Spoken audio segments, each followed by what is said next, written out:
This is Anna London with Thought Experiment, and in this episode, we're going to be talking about the year of the digital awakening, right? Happening somewhere in the near future. So let's, walk through our scenario. Imagine it's December 31st, let's just say 2030, okay? Just right around the corner. And humanity is reflecting on a year that has changed the digital landscape forever, right? And one of those elements would be AI integration into daily life, right? We're already seeing that already blend into some of our daily activities. So by let's just say 2030, AI assistants have become so integrated into daily activities that they're almost indistinguishable from human interaction. Every household has a personal AI that not only manages schedules, but also engages in meaningful conversations, offering companionship or advice, right? Sounds like our Alexas, right? And everything in between. Now let's talk about the great privacy debate. So in March, right, of 2030, a major tech company announced it could predict human behavior with 95% accuracy using data collected from smart devices. And this led to a global debate, on privacy versus convenience. Governments scrambled to enact new privacy laws, but by November of that year, a significant portion of the population chose to opt into, yes, I said into, these predictive systems for personalized life enhancements, highlighting a shift in public perception towards data privacy, right?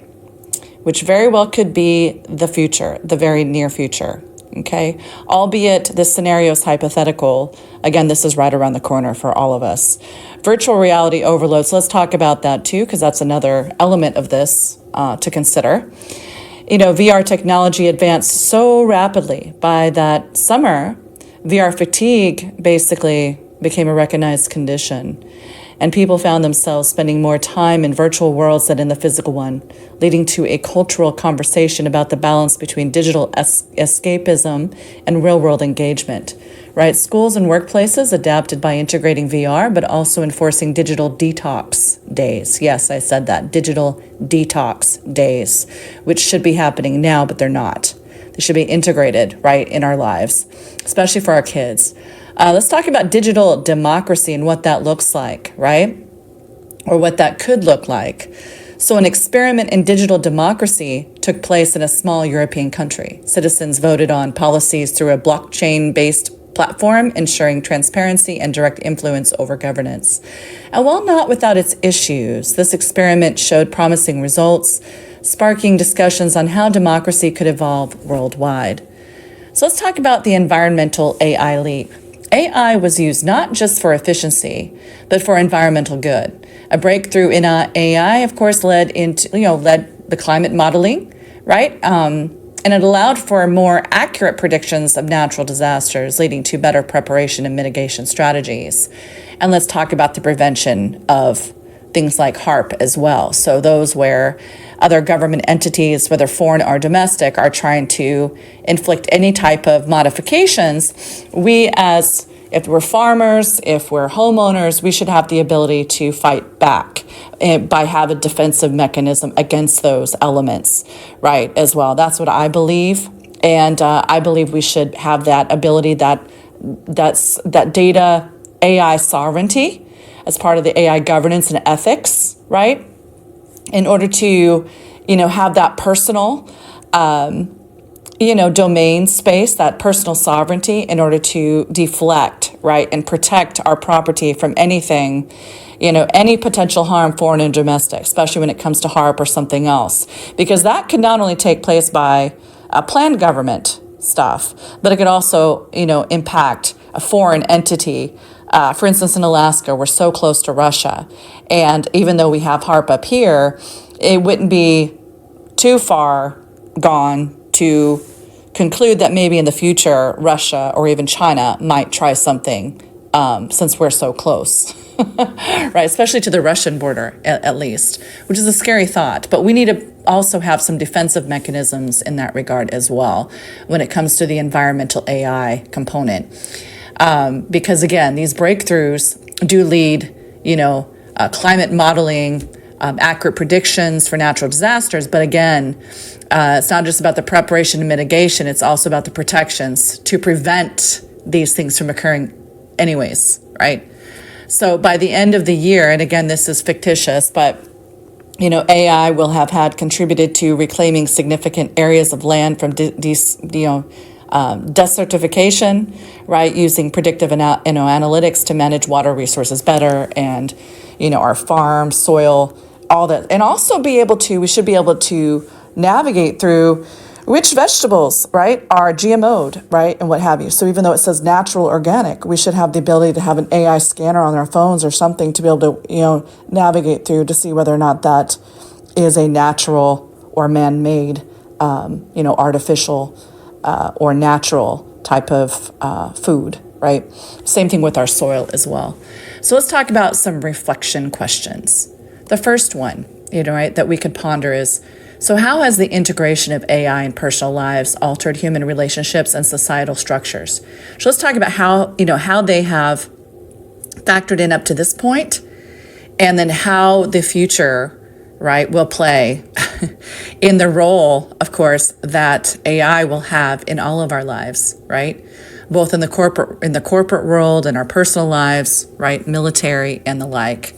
So let's talk about the second question to ponder. So what are the ethical implications of a society where privacy is traded for personal convenience and security, right? And that's happening right now. We need to be very, very concerned about our own personal sovereignty, our data sovereignty, right? Because again, we should not be giving up our freedoms for convenience. And that's what's slowly but surely happening as our freedoms are eroding into what we believe is convenience, but we're trading convenience. We're trading our freedoms for convenience. And that is going to have a very steady decline in just daily life and our ability to just, have the freedoms and liberties that we have today. We're slowly but surely giving them away on a silver platter. And we need to take that into consideration as we adopt AI, into business, into education, right, into our daily convenience, right, purchasing and a variety of other things, right? So that is something to contend with, folks. A lot of people just don't want to be bothered, but they're not looking at the long-term implications of it, right? And that will impact generations to come. So let's look at the third question to ponder. So could VR's, dominance, since we also imported the VR component in here in this scenario, so could VR's dominance lead to a decline in physical human interaction? And if so, what might be the societal consequences, right? VR, AR, XR, right? All falls into that domain space. And number 4, was the digital democracy experiment a step towards a more participatory form of government, or does it highlight vulnerabilities in our political systems, right? And going back to digital democracy, remember, we discussed an experiment in digital democracy that supposedly, right, we made this up, took place in a small European country. Could be the Netherlands, right? Citizens supposedly voted on policies through a blockchain-based platform, right, ensuring transparency and direct influence over governance, right? And while not without its issues, this experiment showed promising results, sparking, discussions on how democracy really could evolve worldwide, even in our voting systems, right? So, but again, even that, I caution with that as well. So, but again, things to ponder on how we can better establish the bedrock of, our democratic republic, if you will, of voting procedures right here in the United States, right, to make sure that trust is woven back into the fabric of our election systems, and the general public has has reestablished trust, right? Because a lot of folks don't have trust in the election systems right now. Let's be real, right? And that is a way blockchain could be leveraged, right, in a way that actually can monitor that and track that, right, so that there cannot be duplicative, transactions and what have you. And then we could just not anonymize it, right? We would make sure it's linked to an actual identity. We would have to do that, right? And that would require voting ID and all that other stuff. So because that's the only way we could prevent duplication potentially of issues, right, of bots and things like that, getting in there and trying to duplicate transactions for a certain candidate, right? We would need to establish voter ID, okay, as part of that process. It's just, I mean, we need ID for everything else, to drive, to go to school, right, to get a job. So why wouldn't we need ID to vote, So that's, and I know that's supposedly, very triggering for folks, and I'm actually not sure why. I cannot get behind why asking for a voter ID would be, something that would trigger folks, because everyone has ID from the moment you're born, basically. You get a social security number, or or a TIN number, or whatever, or a green card number, or there's a driver's license number, or there's this number or that number, right? We all have numbers, okay, that we are granted, if you will, and we have birth names that our mothers gave us, right? We have countries that we have been birthed in, if you will. So, I mean, there's a track record of that. So I don't know why that, something of that nature cannot be leveraged. It just goes without saying, but I don't know. It's just like, I just don't get it. But, all right, so let's also talk about number 5, the fifth and final question. So how can we perhaps ensure that AI's environmental achievements do not come at a cost, of other ethical considerations like employment or digital divide issues, right? So remember, we need data sovereignty. So all the stuff about having a data ID, all of our data and everything, all of our privacy information, all in an ID. In Kenya right now, Bill Gates is testing on every infant, right, that they're born. There's no, paper certificate anymore for birth certificate. These infants are now being implanted with a chip, okay? So that is concerning, right? And again, if you implant something in your body, right, that's your body, right? So there's a lot of ethical and legal and even medical considerations concerning that. What if the infant is allergic to the metals and what have you implanted in the body, right? There's a variety of things too that go along with that. So it's very, very concerning, okay? And, coming to a city near you, basically. So we need to know what's going on in the world so we can definitely champion change where needed and cut things off at the pass, basically. Stop things from happening, instead of sitting there and just don't want to be bothered and go on with your daily lives. Well, it's going to affect you eventually if you don't say anything, right? Silence is basically agreeance, okay? You're basically saying, okay, no problem. And if you don't vote, you're basically agreeing with whatever, right? So very similarly, you really should speak up for yourself and advocate for yourself and others if it's something that you don't want to see happen, right? Or if it's something that you want to see, well, make sure that how it's happening meets ethical, legal, right, medical, right? Any health concerns, anything that may come across, as far as the decision making in that manner, and help the leaders, help politicians should be servant leaders, okay? They should be, if you look at wolves, the leader is at the back of the pack. The leader is always found at the back of the pack. The weak are at the front, okay? The second component is basically the alpha warriors, okay? The third, of course, are normally the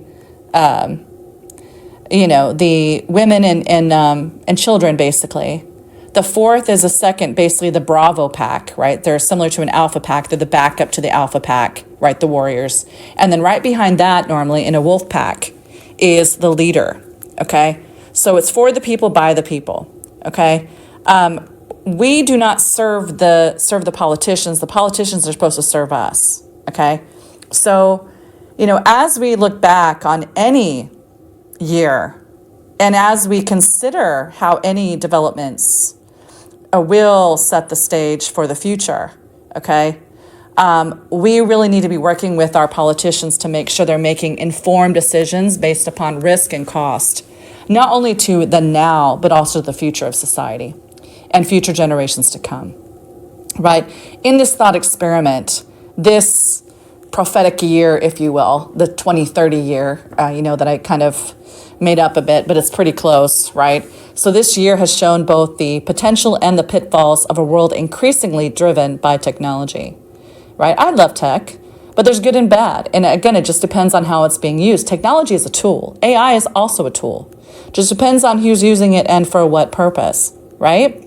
So what lessons will we carry into the future, okay? And how will we navigate the ongoing balance between innovation and humanity, right? The conundrum, of the, convergence between cyber, AI, and humanity, right? And at what cost, okay? So I think sometimes we can overdo it with ourselves. And we just definitely need to make sure we're not giving up our freedoms, right, in the place of any convenience therein, right? And push back and help to inform and drive change where needed, at every level of government, okay? Because they don't know, let's be real. There's no AI expert at the top in Congress, okay, at all. They don't know cyber, they don't know tech, they don't know any of that stuff. They're flying by the seat of their pants and they're going by different advisors. And God help us, because it just depends on whatever group of advisors they choose. Because those advisors could give them very bad advice or very good advice, okay? But as a citizen, right, of this wonderful country we call United States, okay? And I know we're broken, we've got a lot of issues, we're trying to fix it, right? It's gonna take all of us arm in arm to do it, right? So don't just put it on a select few, because it's going to take all of us, right? But we need to help enact change, not through violence, right? But through strategic development of, ideas that we can model, right, for the future, right? And actionable solutions, okay? Everybody talks and talks and talks and talks, like on X Spaces, everybody talks, but nobody's really talking about solutions and actually taking action on those solutions. Right? No violence. There's a way to diplomatically get this done and help to inform and educate, right, those delegates and congressmen and women and the president and everyone else that we have voted in office to make better, more informed decisions based upon our lives, livelihood, and again, our and leave a strong legacy for the future, right, when it comes to tech, AI, right? And just the future of humanity as a whole, right? Everything. So with that said, I hope this was helpful. I apologize if I went off on any tangents or whatever, but this is something very passionate, I'm very passionate in. And I've done cyber my whole life. I've been in tech my whole life, and AI for quite some time now. And there's still a lot to learn. Obviously, there's different... everybody's still learning, but the problem that I have is that you need to educate yourselves, but go to authoritative sources, okay? And if you need help, you can actually reach out to us. Just go to my website, cyvergence.ai. Cyvergence is a play on convergence, okay? A play on cybersecurity, AI, and humanity. So, but instead of cyber with a B, it's cyver with a V. So CY, V as in Victor, ER, G as in golf, A, N as in Nancy, C, E.ai, okay, cyvergence.ai. I will put the link to the website, of course, in the comment section, right? The description section, rather. And you can go on the website. And again, just, we also have courses and workshops and all that. And we help guide, we do a lot of advisory services for government, commercial entities, and what have you. And, we'll help guide to make sure you're helping to make the right decisions for your business, right? When it's concerning AI, or also help if you're an employee and you're looking for upskilling or reskilling or what have you. We can help you to gain the benefit of understanding how it's going to affect certain jobs in the future, and how maybe you can reskill or even upskill to another job that may be in alignment with the future. Because again, if you don't, you'll be left behind, right? So we provide advisory and consulting services in the area of cybersecurity, governance, risk and compliance, right? AI, and we do, of course, consultation and education, right? So check us out, and just ping us if you need us, okay? We're here. We're always here. And we'll work around your busy schedules, okay? I know we're all busy, Okay, but there's no reason why you can't embed some education in there, right? And of course, we always love referrals. So, we love, for those of you that have already come through our programs, awesome, we love you.